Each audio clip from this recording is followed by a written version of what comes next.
எல்லாருக்கும் வணக்கம். நான் ஓம் பிரகாஷ் பேசுகிறேன். இது வரைக்கும் நீங்கள் இந்த சேனலை சப்ஸ்கிரைப் பண்ணலாம், சப்ஸ்கிரைப் பண்ணிக்கோங்க. அது மட்டும் இல்லாமல் பக்கத்தில் இருக்க பெல் பட்டனையும் கிளிக் பண்ணி வச்சுக்கோங்க. அப்போ தான் நம்ம சேனலில் போகிற எல்லா வீடியோஸும் வந்து உங்களுக்கு நோட்டிஃபிகேஷனில் காமிக்கும்.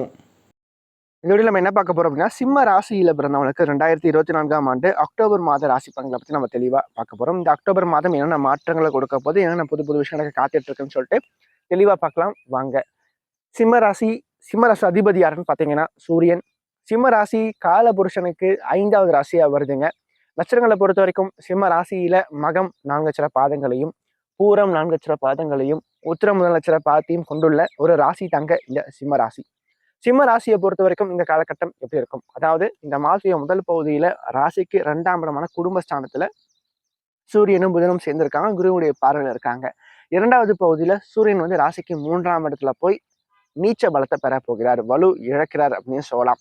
ஸோ முக்கியமான விஷயங்கள் எல்லாத்தையுமே இந்த மாத்திய முதல் பகுதியில சிம்ம ராசிக்காரங்க செய்யறது சாமர்த்தியமான ஒண்ணு அப்படின்னு நான் சொல்லுவேன். ஏன்னா 2ஆம் இடம் வலுவா இருக்குங்க. அதே மாதிரி சுக்கிரனும் பார்த்தீங்கன்னா ராசிக்கு 3ஆம் இடத்துல இருக்காரு இந்த மாதத்துடைய ஃபர்ஸ்ட் ஹாஃப்ல. சரிங்களா? அதன் பிறகு தான் 4ஆம் இடத்துக்கு போறார். சரிங்களா? ஸோ அப்படி இருக்கும்போது மாதத்துடைய முதல் பகுதியில கண்டிப்பா குடும்ப வாழ்க்கையில் நல்லா இருக்கும், வருமானம் நல்லா இருக்கும், குடும்பத்துல இருந்த வந்த பிரச்சனைகள், குழப்பங்கள் கண்டிப்பா நல்ல ஒரு தீர்வுக்கு வரும் அப்படின்னு சொல்லலாம். அதே மாதிரி ஆரோக்கியம் சார்ந்த விஷயத்துல இருந்த பிரச்சனைகள் கண்டிப்பா சரியாகும் இந்த மாதத்துடைய ஃபர்ஸ்ட் ஹாஃப்ல அப்படின்னு சொல்லலாம். அதே மாதிரி வீண் செலவுகள் குறையும். அது மட்டும் இல்லாம ராசிக்கு 5க்கும் 10க்கும் ஆதிபத்தியம் பெற்ற இந்த குருவும் சுக்கிரனும் பார்த்தீங்கன்னா ஒருத்தருக்கு ஒருத்தர் பார்த்துக்கிறாங்க. சரிங்களா? இந்த காலகட்டங்கள்ல கண்டிப்பா நல்ல ஒரு ஏற்றங்கள் தொழில் ரீதியாகவும் சரிங்க, வேலை நிமித்தமாகவும் சரிங்க, உங்களுக்கு வந்து இந்த மாதத்துடைய செகண்ட் ஹாஃப்லயும் கண்டிப்பா தொடரும். சரிங்களா? ஃபர்ஸ்ட் ஹாஃப்லயும் இருக்கும், செகண்ட் ஹாஃப்லயும் தொடரும். சரிங்களா? ஸோ என்ன மாதிரியான விஷயங்கள கொஞ்சம் கவனமா இருக்கணும் அப்படின்னு பார்க்கும்போது, ராசிநாதன் 3ஆம் இடத்துல பலம் இழக்கும்போது எந்த ஒரு காரியத்தை நீங்க எடுத்தாலும் அந்த காரியங்கள்ல சில தடைகள், சில தாமதங்கள் கண்டிப்பா ஏற்படும். அதன் பிறகுதான் வந்து அந்த காரியமானது கைகூடும் அப்படின்னு சொல்லலாம். அதே மாதிரி கொஞ்சம் ஆரோக்கியத்திலும் இந்த மாதத்து 2வது பேரை கொஞ்சம் கவனம் நீங்க எடுத்துக்கணும் அப்படின்னு சொல்லலாங்க. நிறைய வந்து வேலை வேலைன்னு சொல்லிட்டு வேலையில் அதிகமான ஒரு ஃபோக்கஸ், அதிகமான ஒரு கான்சென்ட்ரேஷன் நீங்க கொடுக்கறத விட உங்களுடைய எதிர்காலத்தை நினைச்சும், உங்களுடைய ஆரோக்கியத்தை நினைச்சும் நீங்க ஒரு கன்சர்ன் எடுத்துக்கிட்டு, அக்கறை எடுத்துக்கிட்டு, அதை நோக்கி நீங்க வந்து உங்களோட ஆரோக்கியத்துல ஒரு முக்கியத்துவம் கொடுத்து நீங்க வந்து முன்னோக்கி போனீங்கன்னா கண்டிப்பா சிறப்பா இருக்கும் அப்படின்னு சொல்லலாம். முதல்ல வந்து உடம்பு தாங்க. அதுக்கப்புறம் தான் எதுவும் வந்தாலும் பணம் என்னைக்காச்சும் சம்பாதிச்சிடலாங்க. ஆனா உடம்பு போச்சுன்னா போச்சுதான். அதுக்கப்புறம் நம்மளால ஒண்ணுமே பண்ண முடியாது. அதனால முடிஞ்ச வரைக்கும் பார்த்தீங்கன்னா, உங்களோட ஆரோக்கியத்துல முதல்ல வந்து கவனம் எடுத்துக்கங்க. ஹெல்த்ல கொஞ்சம் கவனம் எடுத்து என்னென்ன பண்ணணுமோ அத பண்ணி பார்த்துக்கங்க. அதன் பிறகு நீங்க வந்து வேலைக்கும், தொழிலுக்கும் முக்கியத்துவம் கொடுங்க அப்படின்னு நான் சொல்லுவேன். அதே மாரி இந்த மாத்திய முதல் பகுதியில பார்த்தீங்கன்னா, 2ஆம் இடத்துல இந்த சூரியனும், புதனும் சேர்ந்திருக்கிற அமைப்பு பார்க்கும்போது, மாணவர்கள பொறுத்தவரைக்கும் படிப்பு ரீதியா நல்ல ஒரு ஸ்டடீஸ் வைஸ் நல்ல ஒரு குரோத்த கண்டிப்பா கொடுக்குங்க. இவங்கள பொறுத்தவரைக்கும் இந்த காலகட்டம் ஒரு ஃபர்ஸ்ட் கிளாஸான ஒரு காலகட்டம். ஏன்னா 2ல சூரியன், புதன். 4ஆம் இடத்துல சுக்கிரன். சரிங்களா? ஸோ 2மே நல்ல ஒரு அமைப்பு அப்படின்னு சொல்லலாம். கண்டிப்பா இவங்கள பொறுத்தவரைக்கும் நல்ல ஒரு எதிர்காலத்த உண்டு பண்ணி கொடுக்கும். நீங்க வந்து ஒரு ஹையர் ஸ்டடீஸ்க்காக முயற்சி பண்றீங்க அப்படின்ற போது, கண்டிப்பா இந்த காலகட்டம் நல்ல ஒரு காலேஜ்ல சீட் கிடைச்சு அங்கேயே பிளேஸ்மெண்ட் ஆவறதுக்கான வாய்ப்புகள உண்டு பண்ணி கொடுக்கும் அப்படின்னு சொல்லலாங்க. அதே மாரி ஸ்டடீஸ் வைஸ் நல்ல ஒரு குரோத்த உண்டு பண்ணி கொடுக்க போகுது. ஏன்னா புதன் வந்து உச்சமா இருக்காரு. சரிங்களா? அதே மாரி 4ஆம் இடத்தோட குருவும் சரி, சுக்கிரனும் சரி 2 மாபெரும் சுபர்கள் தொடர்பு கொள்றாங்க. 5ஆம் அதிபதி 4ஆம் இடத்த தொடர்பு கொள்ளும்போது படிப்பு ரீதியா உங்களுக்கு வந்து நல்ல ஒரு ஏற்றத்த உண்டு பண்ணி கொடுக்கும். அதே மாரி யாரெல்லாம் வந்து பார்த்தீங்கன்னா, அதாவது இந்த போட்டித் தேர்வுகள் எழுதிட்டு இருக்கீங்க, எக்ஸாம்ஸ் ஏதாவது எழுதிட்டு இருக்கீங்க அப்படின்ற போது, அந்த போட்டித் தேர்வுகள்ல வெற்றிகள் வாய்ப்புகள் அப்படின்றது கொஞ்சம் அதிகமா இருக்கு. நீங்க கொஞ்சம் ஹார்ட் ஒர்க் பண்ணீங்கன்னா, கண்டிப்பா உங்களுக்கு இந்த காலகட்டம் கை கொடுக்கும். உங்களோட சுய ஜாதகத்த நம்ம பார்க்கணும். பட் ஆனா கோச்சாரப்படி உங்களுக்கு சாதகமா இருக்கு இந்த அமைப்பு அப்படின்னு நான் சொல்லுவேன். அது மட்டும் இல்லாம இந்த மாதத்திய முதல் பகுதியில ராசிக்கு 3ஆம் இடத்துல சுக்கிரன் வலுக்கறதுனால, இந்த காதல் சம்பந்தப்பட்ட விஷயங்கள், லௌகீக வாழ்க்கையில இருக்கக்கூடியவர்கள் பார்த்தீங்கன்னா, இந்த காலகட்டங்கள்ல இந்த காதல்ல ஒரு சில நன்மையான விஷயங்கள் கண்டிப்பா நடக்கும். காதலானது திருமணத்த போய் முடியறதுக்கான வாய்ப்புகள் சற்று அதிகமா இருக்கு அப்படின்னு நான் சொல்லுவேன்.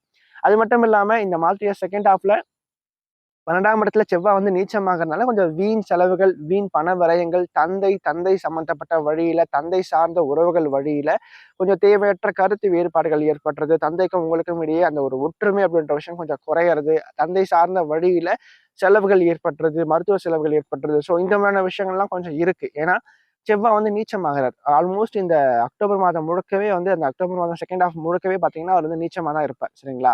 ஸோ அதனால இந்த காலகட்டங்கள்ல கொஞ்சம் பொறுமை, நிதானம் விட்டுட்டு கொஞ்சம் அதிகமா தேவை சிம்மத்த பொறுத்தவரைக்கும். சரிங்களா? தந்தை சார்ந்த விஷயத்துல சொல்றேன். அதோட மட்டும் இல்லாம 4ஆம் அதிபதியா அவரே வந்தாலும் கூட 4ஆம் இடத்துல அங்க 2 சுவர்கள் தொடர்பு கொள்றது. இந்த இடத்துல ஒரு மைனஸ் அப்படின்ற விஷயம் இருந்தாலும், ஒரு பிளஸ்ஸா வந்து இந்த சுக்கிரன், குரு அந்த காம்பினேஷன் வந்து ஈடு கட்டுறது அப்படின்னு சொல்லலாம். அத பத்தி பெருசா நீங்க வொரி பண்ணிக்க வேண்டாம். அதே மாரி சிம்மத்த பொறுத்தவரைக்கும் 7ஆம் இடத்துல சனி இருக்காருங்க.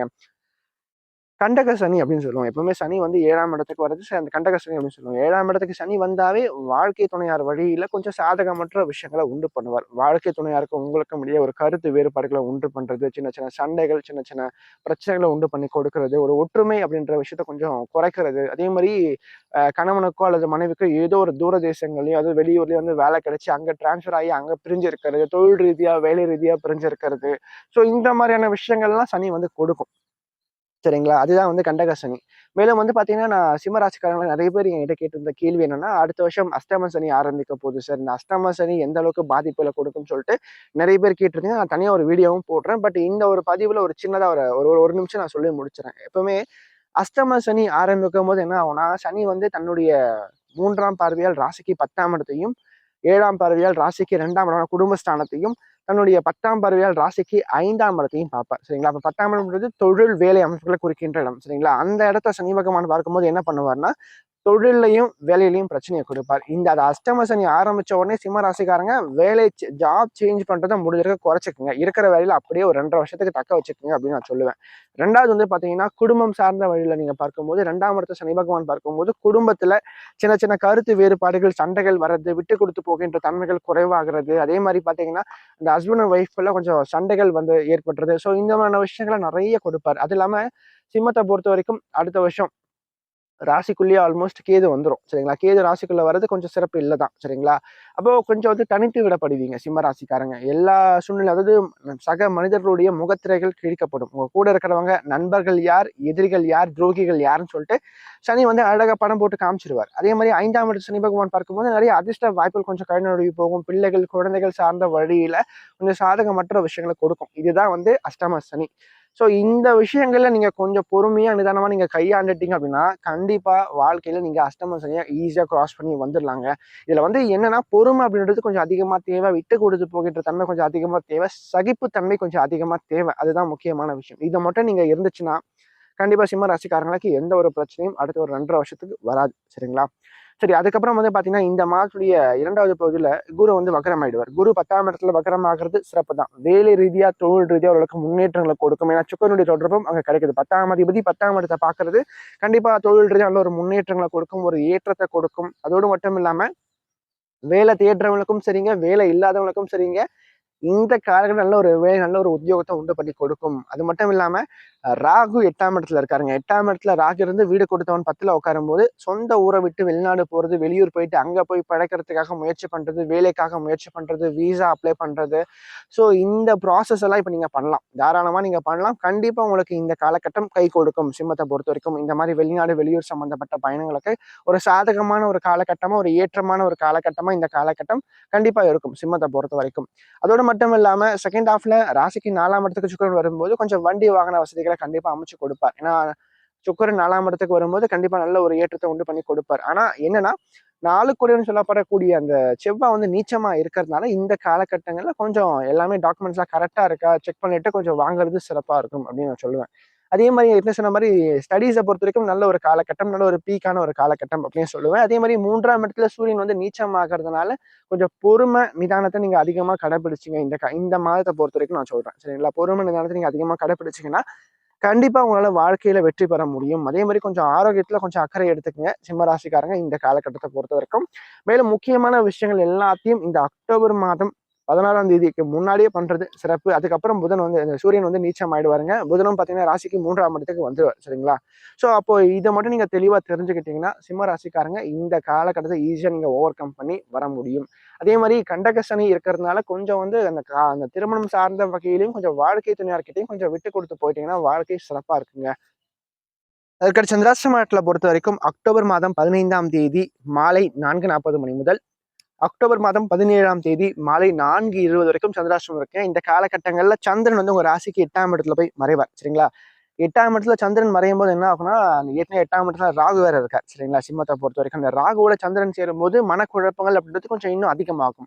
கொஞ்சம் வீண் செலவுகள் கொஞ்சம் அதிகமா இருக்கும். மருத்துவ செலவுகள் கொஞ்சம் இருக்கும் இந்த காலகட்டத்துல. அதே மாரி கொஞ்சம் பார்த்தா குடும்பத்தோட சின்ன சின்ன கருத்து வேறுபாடுகள் ஏற்படுறது, குடும்பத்துல யாருக்காச்சும் உடல்நிலை சரியில்லாம போறது. ஸோ இந்த மாதிரியான அமைப்புகள்லாம் கொஞ்சம் கொடுக்கும். அதாவது 12ஆம் அதிபதி 8ல போய் மறைஞ்சு ராகுவோட சேரும்போது வீண் செலவுகள உண்டு பண்ணி கொடுப்பார். அப்போ மனசு தெளிவா இருக்காது, கொஞ்சம் குழப்பங்கள் அதிகமா இருக்கும். அப்போ வந்து இந்த நாட்கள்ல முக்கியமா நீங்க கொஞ்சம் பொறுமையா இருந்துதான் ஆகணும். அதே மாதிரி மனசை தெளிவா வச்சுக்கோங்க, பாசிட்டிவா வச்சுக்கோங்க. குலதெய்வ வழிபாடு அதிகமா மேற்கொள்ளுங்க, அல்லது இஷ்ட தெய்வ வழிபாடு நீங்க மேற்கொள்றது கண்டிப்பா மனக்குழப்பங்கள்ல இருந்து வெளியே வர வைக்கும், ஒரு தீர்வை கண்டிப்பா கொடுக்குங்க இந்த காலகட்டங்கள்ல. அதே மாதிரி அதிர்ஷ்டமான நிறம் அப்படின்னு பார்க்கும்போது இந்த நாட்கள்ல நீங்க பாத்தீங்கன்னா வெள்ளை மற்றும் மஞ்சள். அது மட்டும் இல்லாம அதிர்ஷ்டகரமான நாட்கள் அப்படின்னு நீங்க பாத்தீங்கன்னா அக்டோபர் மாதம் முதல் பகுதியில வந்து பாத்தீங்கன்னா 7, 8, 9ங்க. அது மட்டும் இல்லாம சிம்மத்தை பொறுத்த வரைக்கும் இந்த காலகட்டத்தில், அதாவது இந்த மாதத்துடைய செகண்ட் ஹாஃப்ல ராசிதிபதி நீச்சமாகிறதுனால எதுலையுமே கொஞ்சம் பொறுமை நிதானத்தை நீங்க கையாளும் போது கண்டிப்பா வாழ்க்கையில வெற்றி பெற முடியும். இந்த வீடியோ உங்களுக்கு பிடிச்சிருந்துச்சுன்னா லைக் பண்ணுங்கள், கமெண்ட் பண்ணுங்கள். அது மட்டும் இல்லாமல் உங்களோட ஃப்ரெண்ட்ஸுக்கும் சரி, உங்களோட ஃபேமிலிக்கும் இந்த வீடியோ ஷேர் பண்ணுங்கள். ஏன்னா அவங்களோட வாழ்க்கையில் கண்டிப்பாக ஒரு மாற்றத்தை ஏற்படுத்தக்கூடிய வகையில் இந்த வீடியோ இருக்கும். குறிப்பாக சொல்லப்போனால் கஷ்டத்தில் இருக்கக்கூடியவங்களுக்கு இந்த வீடியோ ஷேர் பண்ணுங்கள். அவங்களோட வாழ்க்கையில் ஒரு தன்னம்பிக்கை ஊட்டுறதுக்காகவும் ஒரு மாற்றத்தை ஏற்படுத்தும் வகையில் இந்த வீடியோ நிச்சயமாக அவங்களோட வாழ்க்கையில் அமையும்.